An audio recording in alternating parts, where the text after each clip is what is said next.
Nutrition in animals, हम बात करते हैं अभी न्यूट्रिशन इन एनिमल्स की। एनिमल के अंदर जो न्यूट्रिशन होता है वो क्या होता है, हेटरोट्रॉफिक न्यूट्रिशन होता है। इसे होलोजोइक भी कहते हैं। होलो मतलब कि कंप्लीटली, जोइक मतलब एनिमल टाइप। इसमें क्या होता है, आप खाना खाते हो, ठीक है। अब जो ये हेटरोट्रॉफिक न्यूट्रिशन होता है ना, वैसे बेसिकली दो तरह का देखा जा सकता है, ठीक है। एक तो क्या होता है फैगोट्रॉफिक, और एक होता है सेप्रोट्रॉफिक या ऑस्मोट्रॉफिक, ठीक है। अब फैगोट्रॉफिक में का मतलब क्या होता है, फैगोट्रॉफिक में पहले आप खाते हो फिर उसे डाइजेस्ट करते हो, ठीक है। ऑस्मोट्रॉफिक में पहले आप डाइजेस्ट करते हो फिर आप उसे क्या करते हो, एब्जॉर्ब करते हो, ठीक है। क्लियर। ऑस्मोट्रॉफिक जो होते हैं, जो सिंपल जो ऑर्गेनिज्म होते हैं, यूनिसेलुलर ऑर्गेनिज्म, वो करते हैं, ठीक है। जनरली लो कैटेगरी के ऑर्गेनिज्म होते हैं। लेकिन एनिमल्स के अंदर होता है होलोजोइक, जिसमें फेगोट्रॉफिक होता है, पहले खाया जाता है, ठीक है। चाहे अब वो अब यूनिसेलुलर एनिमल हो, जिनको प्रोटोजोआ कहते हैं, वो भी क्या करते हैं, वो पहले खाते हैं, ठीक है। इनको इनके अंदर खाने के लिए पहले पहले क्या होते हैं, अलग अलग या तो स्पेसिफिक स्ट्रक्चर होंगे, जैसे सीलिएटा था ना, सीलिएटा, पैरामीशियम और ये थे ना, जिसमें इनके अंदर क्या होता है, एक छोटा सा छेद होता है पूरी बॉडी पे हार्ड पेलिकल होती है, हार्ड पेलिकल, जो कि जिसमें क्या होता है, जिसमें कोई भी छेद नहीं होता, एक छोटा छेद होता है, जिसे क्या बोलते हैं, साइटोस्टोम। साइटोस्टोम यानी सेलुलर माउथ, उसी से ये खाएगा, ठीक है। क्लियर है। तो यहां माउथ का कंसेप्ट आ गया, खाने का कंसेप्ट आ गया। अमीबा क्या करता है, अमीबा स्यूडोपोडिया बनाता है और उसे अंदर ले लेता है, ठीक है, एनगल्फ कर लेता है। फिर उसके बाद में लाइसोसोम उसे डाइजेस्ट करेगा, ठीक है। और उसके बाद में बाकी जो चीज, तो एक्सोसाइटोसिस से उसको जो वेस्ट मटेरियल उसे बाहर निकाल देगा। तो ये क्या है, एनिमल न्यूट्रिशन है, न्यूट्रिशन एनिमल है, ठीक है। इसमें खाना खुद नहीं बनाया जाता, दूसरों से खाया जाता है, दूसरों से लिया जाता है, दूसरे लिविंग ऑर्गेनिज्म को खा लिया जाता है या दूसरे लिविंग ऑर्गेनिज्म से ले लिया जाता है, ठीक है। तो ये क्या है, एनिमल जैसा न्यूट्रिशन है, न्यूट्रिशन एनिमल।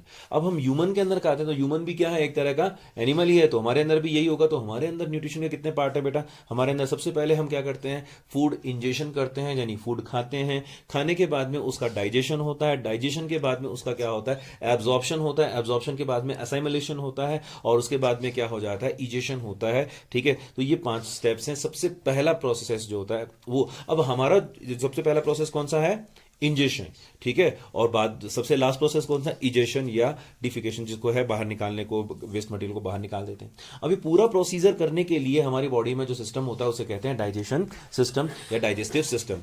डाइजेस्टिव सिस्टम जो होता है वो क्या है, वो 2 पार्ट में बना होता है। डाइजेस्टिव सिस्टम क्या होता है, 2 पार्ट में बटा हुआ होता है। एक तो होता है एलिमेंट्री कैनाल, जिसमें डाइजेशन होगा, और दूसरा होता है डाइजेस्टिव ग्लैंड्स। यानी डाइजेस्टिव सिस्टम के कितने पार्ट है, 2 पार्ट है। एक तो बेसिक एलिमेंट्री कैनाल और दूसरा डाइजेस्टिव ग्लैंड्स, ठीक है।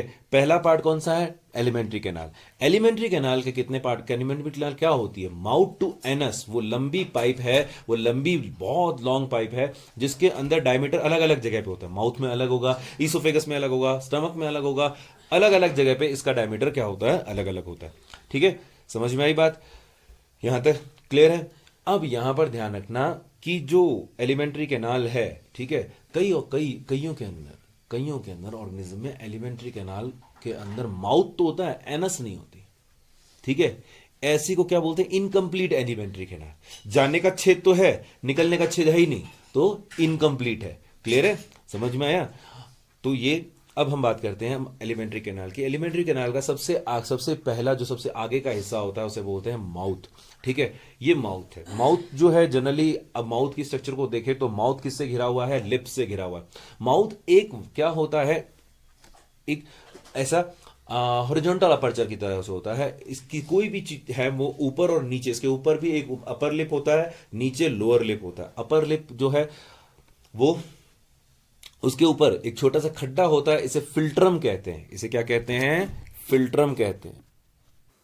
ये फिल्ट्रम होता क्या है, एक्चुअली आप जानवरों को देखते हो तो जानवरों का अपर लिप जो होता है वो 2 पार्ट में डिवाइडेड होता है, एक साइड का, दूसरा दूसरे साइड का, ठीक है। अब क्या होता है कि अपर लिप अब बीच में से कटा हुआ है, तो हमारे अंदर ये क्या है, ये जो कटा हुआ हिस्सा है वो क्या है, जॉइंट हो गया, और उस जॉइंट का निशान किस फॉर्म में रह गया, फिल्ट्रम के फॉर्म में रह गया, ठीक है। फिल्ट्रम के फॉर्म में रह गया, ठीक है। बचपन में हम सोचते थे ये नाली भगवान ने क्यों दी है, इधर से नाक का म्यूकस आएगा, इधर से आएगा, मुंह के अंदर चला जाएगा, लेकिन वो इसके लिए नहीं है।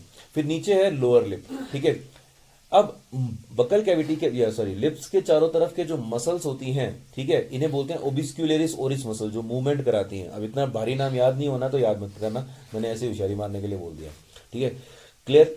और यहाँ से साइड में जो चीक्स की मसल होती है उन्हें बोलते हैं बकीनेटर मसल्स, ठीक है, जो कि स्माइल करने में मदद करती हैं।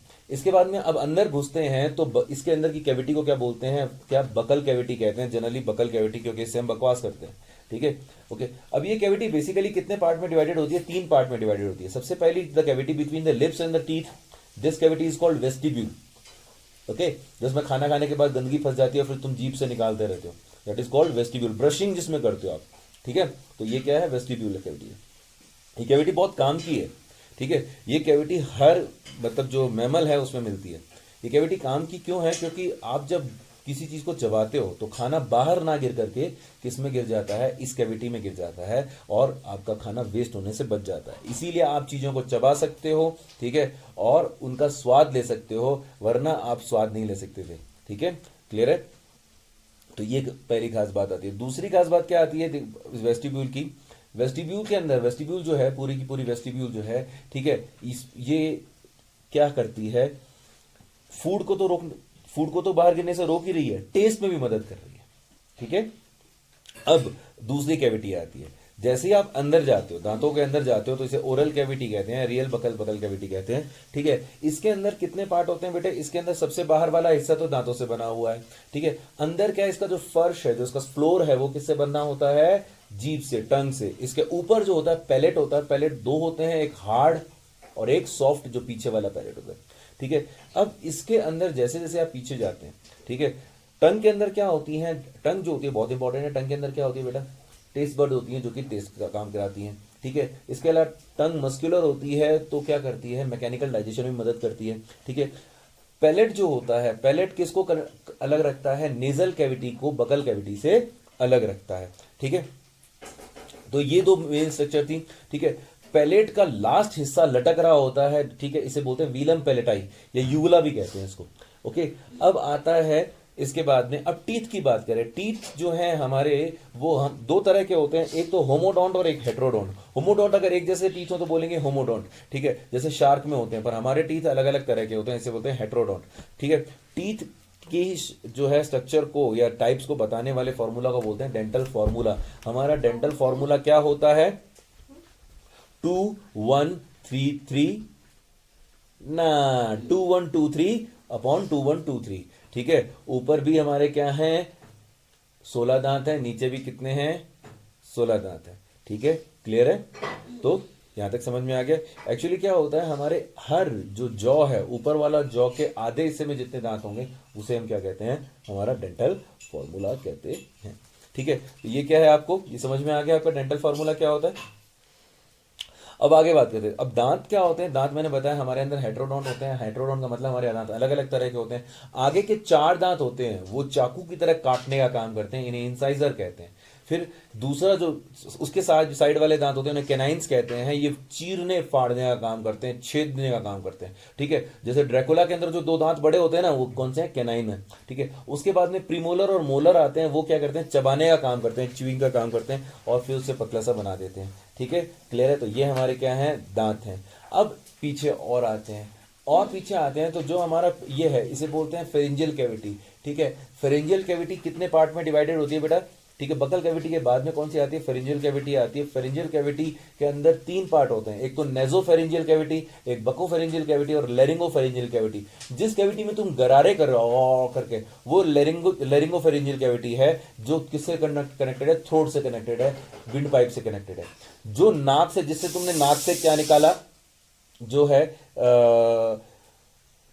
नाक से कई बार हम म्यूकस खींचते हैं ना अंदर मुंह के अंदर, तो वो क्या है, वो नेजोफेरिंजियल कैविटी है। और थोड़ा आगे वाला हिस्सा ओरोफेरिंजियल कैविटी है। समझ में आया बेटे। तो ये क्या करती है यहां पर, ये बहुत इंपॉर्टेंट है, ये यहां बॉडी का क्या बनाती है, जो है एक तरह से चौराहा बनाती है, एक तरह से क्रॉसिंग बनाती है, ठीक है। यहां पर क्या होता है, नेजल पैसेज और फूड पैसेज एक दूसरे को क्रॉस करता है, विंड पैसेज और फूड पैसेज एक दूसरे को क्रॉस करते हैं, ठीक है।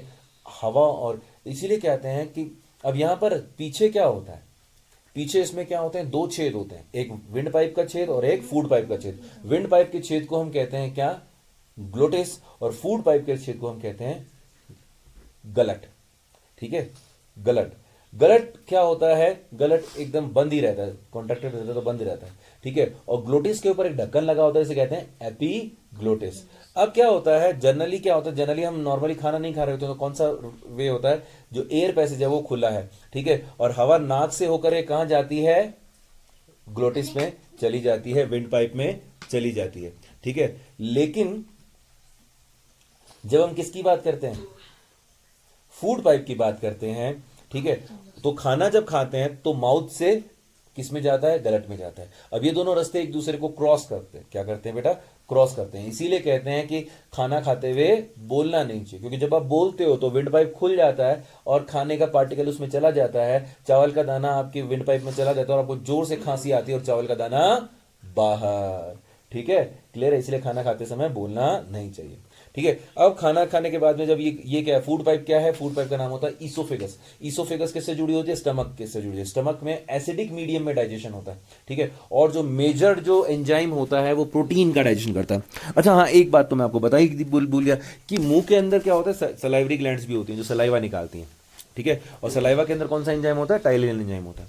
तो अब पेट के अंदर क्या है, एसिडिक मीडियम के अंदर डाइजेशन हो रहा है, और ये जो डाइजेशन निकाल रहा है, जो गैस्ट्रिक जूस जो निकलता है पेट के अंदर, उसके अंदर कौन सा एंजाइम होता है, पेप्सिन एंजाइम होता है, ठीक है। ये पेप्सिन एंजाइम क्या करता है, प्रोटीन डाइजेशन करता है। अब प्रोटीन का डाइजेशन पेट से ही शुरू हो गया, क्यों, क्योंकि प्रोटीन का डाइजेशन बहुत मुश्किल होता है, ठीक है। इसीलिए जिस दिन आप प्रोटीन का डाइट खाते हो उस दिन आपका पेट थोड़ा थोड़ा खराब हो जाता है और गैस की प्रॉब्लम भी होती है, खुद भी दुखी दुनिया भी दुखी, ठीक है। समझ में आया बेटा, क्यों दुनिया ये हो गया, क्योंकि प्रोटीन डाइट क्या है, जल्दी से डाइजेस्ट होगी नहीं तो क्या प्रॉब्लम हो जाएगी, गैस की प्रॉब्लम हो जाएगी। इसीलिए प्रोटीन क्या खाते खाते हैं तो जनरली सुबह खाना चाहिए ताकि पूरे दिन में वो डाइजेस्ट हो जाए, ठीक है। पर हम लोग क्या करते हैं, प्रोटीन डाइट रात को खाते हैं, आज रात को छोले भटूरे खाएंगे, आज रात को राजमा चावल खाएंगे, आज रात को चिकन बनाएंगे, फिर वो रात भर में बस डाइजेस्ट होता ही नहीं है, फिर दुखी दुनिया दुखी, ठीक है। समझ में आई बात, तो ये क्या है।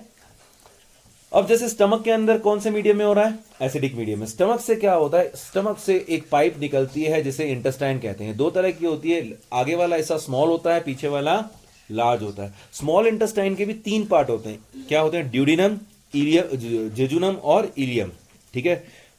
ड्यूडिनम के अंदर डाइजेशन शुरू हो जाता है और डाइजेशन होता है, जेजुनम के अंदर भी डाइजेशन होता है, लेकिन इलियम के अंदर प्योरली एब्जॉर्प्शन होता है, ज्यादातर एब्जॉर्प्शन होता है, डाइजेशन कंप्लीट हो चुका होता है और एब्जॉर्प्शन होता है न्यूट्रिएंट्स का।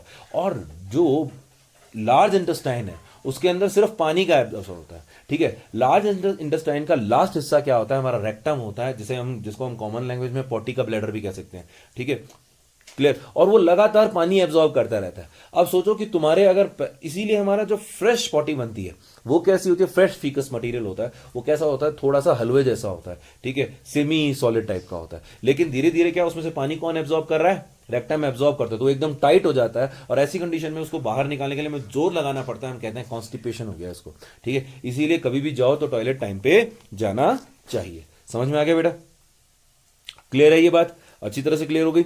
आगे देखते हैं, तो ये क्या हुआ, ये तो हुआ सिंपल हमारा क्या, डाइजेशन का सिंपल प्रोसीजर। अब इसमें एंजाइम कहां कहां काम आते हैं। सबसे पहला एंजाइम, सबसे जो मोस्ट एंजाइम है जो याद पूछे जाते हैं, सबसे पहला एंजाइम है टाइलिन। टाइलिन सलाइवा में मिलता है, सलाइवरी एमाइलेज भी कहते हैं इसको, और ये हल्के से एसिडिक मीडियम में काम करता है, हल्का सा एसिडिक मीडियम, ठीक है। लेकिन उसके बाद में और ये क्या करता है, स्टार्च को किस में बदल देता है, शुगर में बदल देता है। इसीलिए रोटी को बहुत देर तक चबाओ तो कैसी लगने लग जाती है, मीठी लगने लग जाती है, हल्की देर, ठीक है। इसके बाद पेट में कौन सा एंजाइम होता है, पेट के अंदर बेसिकली प्रोटीन डाइजेस्टिव एंजाइम होते हैं, जो पेप्सिन मैंने आपको बताया था, और ये acidic medium, highly acidic medium में काम करते हैं, ठीक है। इसके बाद में एक और भी एंजाइम होता है जो बच्चों के पेट में होता है, बच्चों मतलब जो बछड़ों के पेट में, काफ के पेट में होता है, ठीक है, इसे रेनिन एंजाइम कहते हैं। ये क्या करता है, दूध को दही में बदल देता है। दूध क्या लिक्विड डाइट है, ये डाइजेशन होगा ही नहीं, ये ऊपर से पिएंगे नीचे से निकल जाएगा, तो इसको पहले किस में बदलना पड़ता है, दही में बदलना पड़ता है, इसको क्लॉटिंग करनी पड़ती है। तो गाय के अंदर तो ये हो जाता है, लेकिन हमारे बच्चों में ऐसा नहीं होता। हमारे बच्चों में ये काम कौन करता है, HCl करता है। इसीलिए छोटे बच्चे की उल्टी दही जैसी लगती है, देखिए, ठीक है। कभी खाने का मन करता है तो दही खाने का तो चिपका लेना, ठीक है। उसके बाद दूसरा एंजाइम आता है। अब क्या आते हैं इसके बाद, ये सारे के सारे कहां आते हैं, ये आते हैं ड्यूडिनम के अंदर। ड्यूडिनम के अंदर मेन जो है पैंक्रियाटिक जूस भी आता है, फिर इंटेस्टाइनल जूस भी आता है, फिर बाइल जूस भी आता है। बाइल जूस मीडियम को क्या कर देता है, चेंज करता है। पहले एसिडिक मीडियम था, बाइल जूस उसे कैसे किस में कन्वर्ट कर देता है, एल्कालाइन मीडियम में या बेसिक मीडियम में कन्वर्ट करता है, और फिर क्या होता है, ये सारे एंजाइम उस पर काम करते हैं और पूरा डाइजेशन कर देते हैं।